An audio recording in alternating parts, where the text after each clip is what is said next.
Court positioning is so critical when you are playing singles because you have to be able to run down as many of your opponent's shots as possible.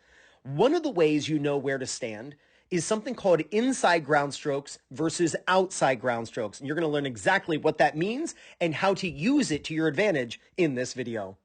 Now, first, this video is courtesy of Let's Play Tennis on YouTube. Make sure you subscribe to their awesome channel. I've put their link in the description below. Serving is Jannik Sinner. Returning is Nick Kyrgios.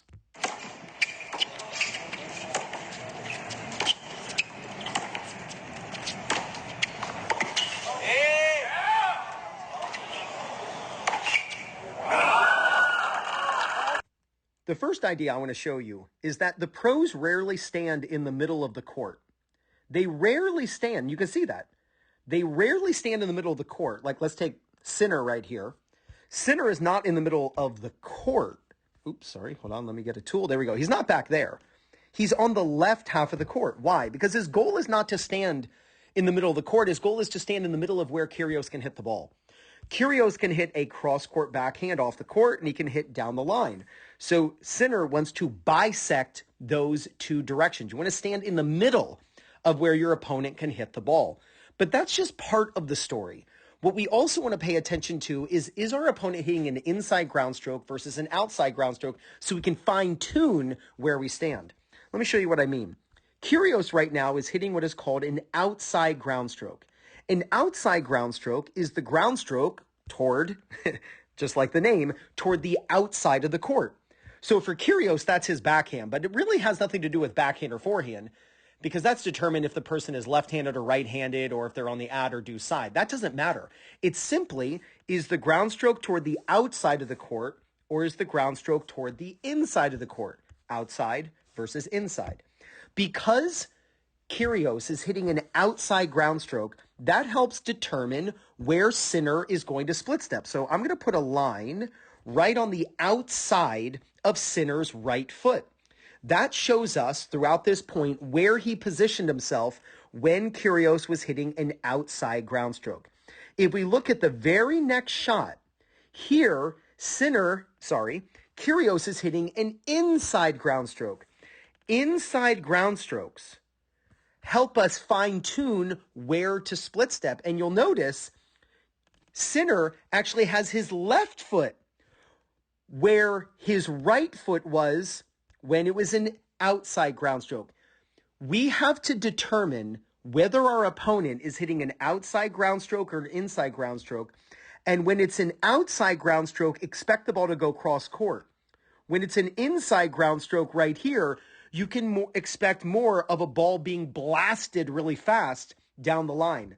So yes, Sinner is still slightly on the left of the court. It's not as much because Kyrgios can blast what is called an inside-in ground stroke down the line, and Sinner was actually correct, and he was able to get to this ball. The point continues. He ended up hitting the ball wide down the line, but check this out. Here is an outside ground stroke. This is the ground stroke to the outside of the court. Look where Kyrgios is. Kyrgios is nowhere near the middle of the court because he is expecting either the ball to go down the line or a really sharp cross court, either spinner or absolutely blasted. The idea is this. When your opponent has an outside ground stroke, especially when they're behind the baseline, like that's a really key detail that I need to add here, especially when the ball is behind the baseline for the opponent.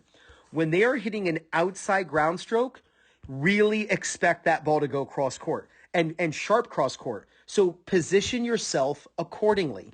But when your opponent has an inside ground stroke, which is commonly referred to as an inside out forehand, but really it just means it's an inside shot that could be going inside out or inside in.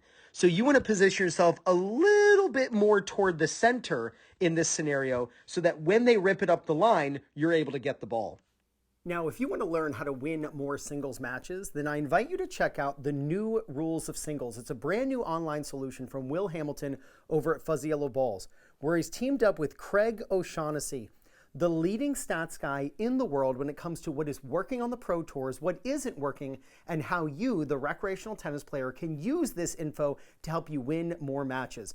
To check out the new rules of singles, you can do one of two things. First, you can simply get the Fuzzy Yellow Balls app in the App Store, or just click below. My link is in the description. I'm also going to pin it in the first comment. And if you're looking for people in your local area to play matches against or practice with, maybe you want to find a local league at your level, or you want to find a coach who's close to you who can help you with your game, then use my link for Play Your Court. And it's playyourcourt.com/2minute tennis. When you use my link to sign up, you get 50% off. Simply stated, if your opponent is hitting the ground stroke on the outside of the court, expect more of the balls to be hit cross court and possibly really sharply angled. But if your opponent is hitting the ground stroke toward the inside of the court, expect the ball to be absolutely blasted down the line. Because it will travel faster, you do have to stand a little bit closer to it so you're able to run that ball down. If this is a completely new concept for you, then congratulations. I'm so glad that you watched this video. Start paying attention to when your opponent hits outside ground strokes versus inside ground strokes and where they tend to hit the ball in those situations. If you do, there's no doubt you're going to gain confidence, win more matches, and play much better tennis. This is Ryan Reedy from 2minutetennis.net. You got this.